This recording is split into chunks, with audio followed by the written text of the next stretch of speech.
छत्तीसगढ़ सहित 14 राज्यों के साझा मंच प्रगति के तहत चलने वाली परियोजनाओं की प्रधानमंत्री ने की समीक्षा।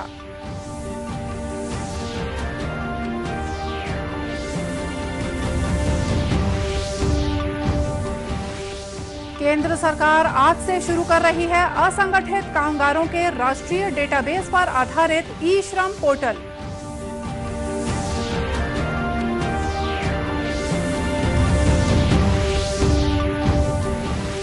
केंद्र की किसान क्रेडिट कार्ड योजना बिलासपुर के किसानों के लिए बनी वरदान। शून्य ब्याज दर पर मिले ऋण से बिना अड़चन किसान कर पा रहे हैं उन्नत खेती।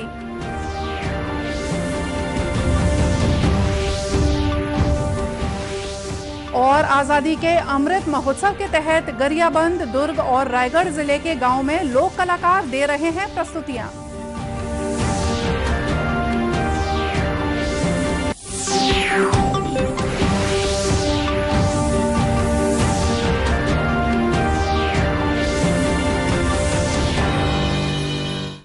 नमस्कार, आप देख रहे हैं दूरदर्शन समाचार। मैं हूं मोनिका शर्मा और आइए अब देखते हैं समाचार विस्तार से। प्रधानमंत्री नरेंद्र मोदी ने प्रगति के 37वें संस्करण के बैठक की अध्यक्षता की। ये केंद्र और राज्य सरकारों की आईसीटी आधारित एक मल्टी मॉडल मंच है। बैठक में 8 परियोजनाओं और एक योजना सहित कार्यसूची के 9 विषयों की समीक्षा की गई। 8 परियोजनाओं में से 3 परियोजनाएं रेल मंत्रालय और सड़क परिवहन और राजमार्ग मंत्रालय की और 2 परियोजनाएं बिजली मंत्रालय की हैं। 14 राज्यों से संबंधित इन 8 परियोजनाओं पर 1,26,000 करोड़ रुपए की लागत आएगी। ये राज्य उत्तर प्रदेश, मध्य प्रदेश, पंजाब, हिमाचल प्रदेश, गुजरात, राजस्थान, महाराष्ट्र, हरियाणा, छत्तीसगढ़, अरुणाचल प्रदेश, सिक्किम, उत्तराखंड, मणिपुर और दिल्ली है। प्रधानमंत्री ने इन परियोजनाओं को समय पर पूरा करने के महत्व पर जोर दिया। बातचीत के दौरान श्री मोदी ने one nation one ration card योजना की समीक्षा भी की। उन्होंने अधिकारियों से इस योजना के तहत विकसित तकनीकी प्लेटफॉर्म की कई उपयोगिताओं का पता लगाने के लिए कहा, ताकि नागरिकों तक इसका व्यापक लाभ पहुंच सके।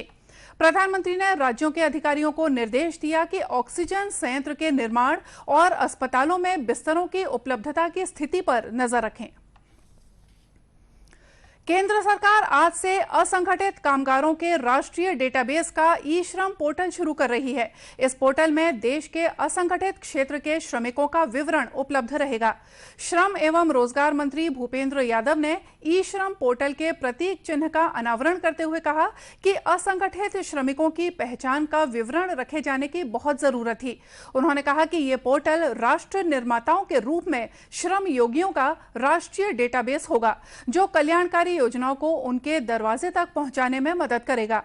श्री यादव ने कहा कि सरकार की योजनाओं को हर नागरिक तक पहुंचाने की दिशा में ई-श्रम पोर्टल महत्वपूर्ण कदम है। ई-श्रम पोर्टल के शुभारंभ और कार्यान्वयन के लिए सभी श्रमिक संगठनों के नेताओं ने अपना पूर्ण समर्थन दिया है। केंद्रीय मंत्री ने मजदूर नेताओं को उनके मूल्यवान और रचनात्मक सुझावों के लिए धन्यवाद देते हुए कहा कि इस पोर्टल को असंगठित श्रमिकों तक ले जाने में उनकी महत्वपूर्ण भूमिका है। राष्ट्रव्यापी कोविड टीकाकरण के तहत देश में अब तक 60 करोड़ 38 लाख से ज्यादा टीके लगाए गए। पिछले 24 घंटों के दौरान 80,40,000 से ज्यादा का टीकाकरण किया गया। स्वास्थ्य मंत्रालय ने बताया है कि कल 46,164 नए कोविड मामलों की पुष्टि हुई है। वर्तमान में 3,33,725 रोगियों का इलाज चल रहा है। वहीं संक्रमण की दर 1.03% है। मंत्रालय ने बताया है कि पिछले 24 घंटों के दौरान 34,159 रोगी स्वस्थ हुए। अब तक 3,17,88,000 लोग ठीक हो चुके हैं। स्वस्थ होने की दर 97.63% हो गई है। केंद्र ने राज्यों और केंद्र शासित प्रदेशों को अब तक 58,76,00,000 से ज्यादा कोविड टीके निःशुल्क उपलब्ध कराए हैं। 1,03,00,000 से ज्यादा टीके जल्द ही उन्हें दे दिए जाएंगे। 3,77,00,000 से ज्यादा टीके अब भी उनके पास शेष हैं। इधर प्रदेश में भी बीते 24 घंटों के दौरान कोविड संक्रमण के 52 नए मामले सामने आए हैं, जिसके बाद प्रदेश में सक्रिय मामलों की संख्या 627 हो गई है। प्रधानमंत्री नरेंद्र मोदी आगामी 29 सितंबर को मन की बात कार्यक्रम को संबोधित करेंगे। इसके लिए लोगों से मंगाए गए सुझावों के आधार पर चुने हुए मुद्दों पर प्रधानमंत्री लोगों से अपने विचार साझा करेंगे।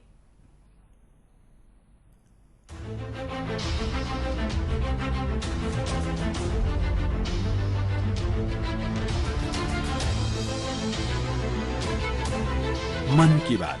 माननीय प्रधानमंत्री श्री नरेंद्र मोदी भारत की जनता से साझा करेंगे अपने मन की बात रविवार 29 अगस्त सुबह 11 बजे।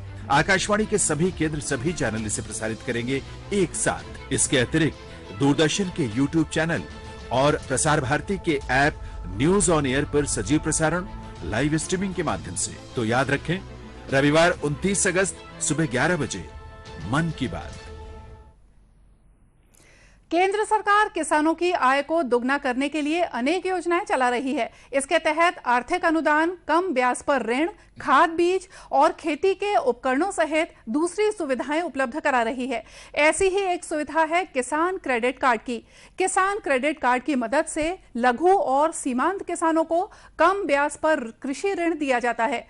जिला सहकारी बैंक बिलासपुर के सीईओ प्रभात मिश्रा ने बताया कि किसान क्रेडिट कार्ड राज्य और केंद्र की योजना है, जिसमें किसानों को 0% ब्याज दर पर ऋण उपलब्ध कराया जाता है। उन्होंने बताया कि जन सेवा केंद्र में जाकर किसानों को कृषि विभाग के सम्मान निधि पोर्टल पर दिए गए दिशा निर्देशों के अनुसार सारी सूचनाएं दर्ज करनी है। फोटो अपलोड करने के साथ स्थानीय बैंक का IFSC कोड और अपना मोबाइल नंबर भी दर्ज करना होगा। सफलतापूर्वक आवेदन स्वीकार होने के बाद सबसे पहले विवरण तहसील पहुंचेगा, जहां लेखपाल अपनी रिपोर्ट आदि प्रक्रिया पूर्ण कर IFSC कोड के माध्यम से संबंधित बैंक को फाइल हस्तांतरित कर देंगे। बैंक में अंतिम रूप से प्रक्रिया पूर्ण कर निर्धारित समय पर फोन कर किसान को सूचना देकर उन्हें कार्ड प्राप्त कराएंगे। श्री मिश्रा ने जिला सहकारी केंद्रीय बैंक के माध्यम से 2,22,650 किसानों को किसान क्रेडिट कार्ड जारी किए गए हैं। अंतर्गत 5 जिले आते हैं: बिलासपुर, कोरबा, जांजगीर, गौरेला, पेंड्रा, मरवाही और मुंगेली। तो इन पांचों जिले के अंतर्गत हम लोगों ने लगभग 2,22,668 किसानों को रुपए के CC कार्ड का वितरण किया हुआ है। किसान क्रेडिट कार्ड के माध्यम से किसान जो अपनी कृषि के लिए आवश्यक जो नगद ऋण है और वस्तु ऋण है, ये दोनों की प्राप्ति समितियों के माध्यम से कर सकते हैं। किसान क्रेडिट कार्ड में जो मैक्सिमम लिमिट होता है 5 लाख रुपए तक का होता है। किसान क्रेडिट कार्ड प्राप्त करने वाले किसानों ने बताया कि अब उन्हें आसानी से ऋण उपलब्ध हो रहा है और बिना अड़चन वे खेती कर पा रहे हैं। इन किसानों ने कहा कि बैंक द्वारा ATM जारी करने से पैसे के लिए बार बार बैंक नहीं जाना पड़ता। बहुत फायदा है, KCC मिलता है और खातू मिलता है, अनेक प्रकार के हमें बीज भी मिलता है प्रमाणित वाले, जिससे हमारे उन्नत खेती कर सकते हैं और लोन भी देता है क्रेडिट कार्ड से। कृषि विभाग के उप संचालक शशांक शिंदे ने बताया कि किसान क्रेडिट कार्ड किसानों के लिए वरदान साबित हो रही है। पहले किसानों को अपनी खेती के लिए ज्यादा से ज्यादा ब्याज दर पर राशि लेनी पड़ती थी, जिसका भारी भरकम ब्याज भी उन्हें पटाना पड़ता था। किसान क्रेडिट कार्ड योजना से इन किसानों को आसानी से सरकारी और प्राइवेट बैंकों के माध्यम से न्यूनतम ब्याज दर पर राशि उपलब्ध हो जाती है, जिससे उन्हें खेती के लिए उपयोग में लगने वाली राशि की चिंता नहीं होती। आजादी के 75वें वर्ष में केंद्र सरकार स्वतंत्रता आंदोलन के वीरों को याद करते हुए आजादी का महत्व बताने के उद्देश्य से अमृत महोत्सव मना रही है। इसी कड़ी में प्रदेश में भी अनेक स्थानों पर कार्यक्रम आयोजित किए जा रहे हैं। गरियाबंद जिले में आजादी के अमृत महोत्सव कार्यक्रम के तहत आउटरीच ब्यूरो द्वारा कार्यक्रम आयोजित करवाए जा रहे हैं, जिसके अंतर्गत रंगमंच के कलाकारों को ग्रामीण इलाकों में भेजकर लोगों को आजादी के महत्व और इसके लिए बलिदान हुए वीरों के बारे में बताया जा रहा है। नुक्कड़ नाटक और रंगारंग कार्यक्रम का आयोजन भी गांव-गांव में किया जा रहा है। यूनिसेफ से जुड़े तेजराम सारथी ने बताया कि कार्यक्रम में आजादी के पहले और इसके बाद के अंतर को लोगों को रोचक नाटक के माध्यम से समझाया गया। वहीं देश के आजाद होने के बाद से अब तक देश ने क्या विकास किया और आने वाले 25 सालों के लिए विकास का क्या विजन है, इस पर लोगों को जानकारी दी गई। कार्यक्रम के आयोजन के लिए पहुंचे रंग सागर ग्रुप ने ग्रामीणों को केंद्र सरकार की कई प्रमुख योजनाओं की जानकारी दी। उन्होंने जानकारी लोगों तक पहुंचाया कि आज़ादी के पहले हमारी देश की स्थिति क्या थी और आज़ादी के बाद अभी क्या परिवर्तन आया है। जितनी भी सरकारी योजनाएं हैं उनको लोगों तक पहुंचाने का काम इन्होंने किया है। साथ ही साथ स्वच्छता, जागरूकता और जो उज्ज्वला गैस योजना जैसे अन्य जो योजनाएं हैं उसको लोगों तक पहुंचाने का काम किया है। लोगों को अच्छा संदेश दिया गया है। इसी कड़ी में रायगढ़ जिले के पुसौर ब्लॉक के ग्राम ट्रेडा में भी अमृत महोत्सव पर कार्यक्रमों का आयोजन किया गया। रायगढ़ के लोक झंकार कला केंद्र के कलाकारों के द्वारा ग्रामीणों को चौपाल में इकट्ठा कर नुक्कड़ नाटक प्रस्तुत किया गया। लोक झंकार कला केंद्र के अध्यक्ष स्वतंत्र महंत ने बताया कि उनका दल गांव-गांव जाकर लोकगीत और नुक्कड़ नाटक के जरिए आजादी का संदेश दे रहा है और यह पूरे देश में कार्यक्रम चल रहा है। उसका एक पार्ट हम लोग हैं और गांव-गांव जाकर हम लोग जो इतिहास है हमारा, उस इतिहास पे चर्चा करते हैं, उसकी लोगों तक जो इतिहास है उसको पहुंचाते हैं।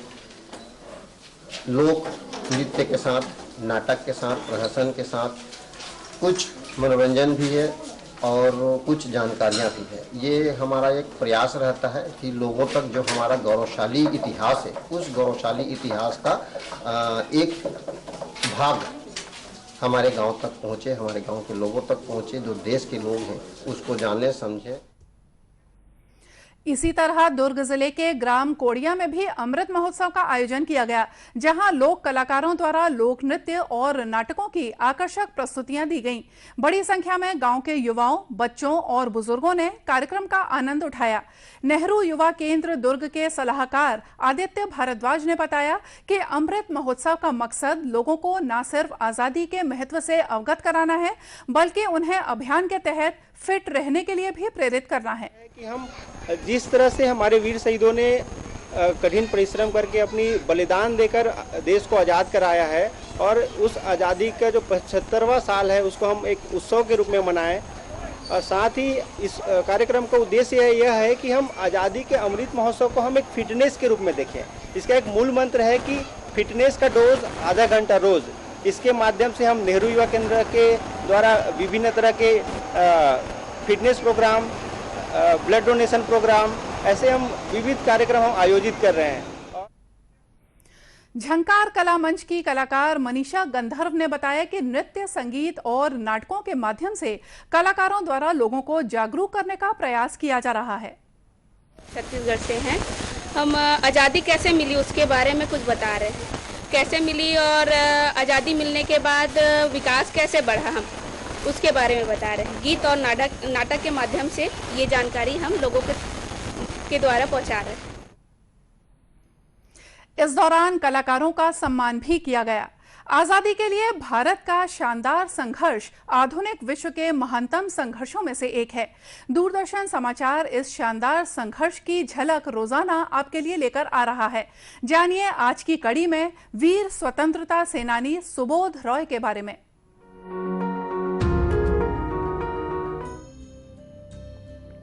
आज हम बात करेंगे सुबोध राय की। वे प्रसिद्ध चिट्टागोंग हथियारों की लूट की टीम में सबसे युवा क्रांतिकारी थे। सुबोध रॉय को झुंकू रॉय के नाम से भी जाना जाता था। उनका जन्म 26 अगस्त 1915 को चिट्टागोंग में हुआ था। रॉय भारत के स्वाधीनता आंदोलन से प्रभावित क्रांतिकारी समाजवादी थे।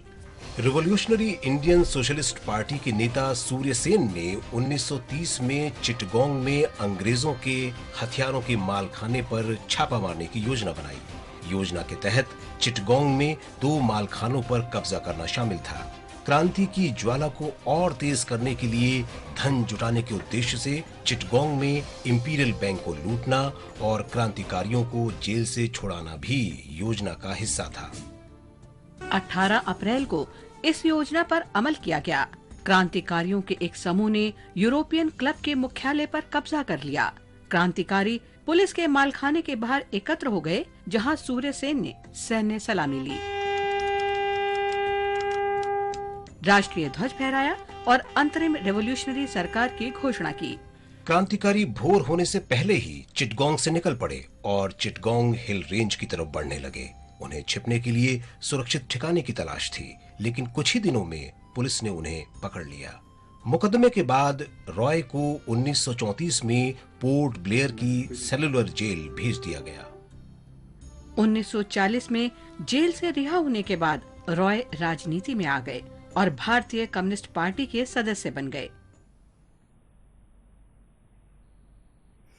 और इसी के साथ ये समाचार बुलेटिन यही समाप्त हुआ। नमस्कार।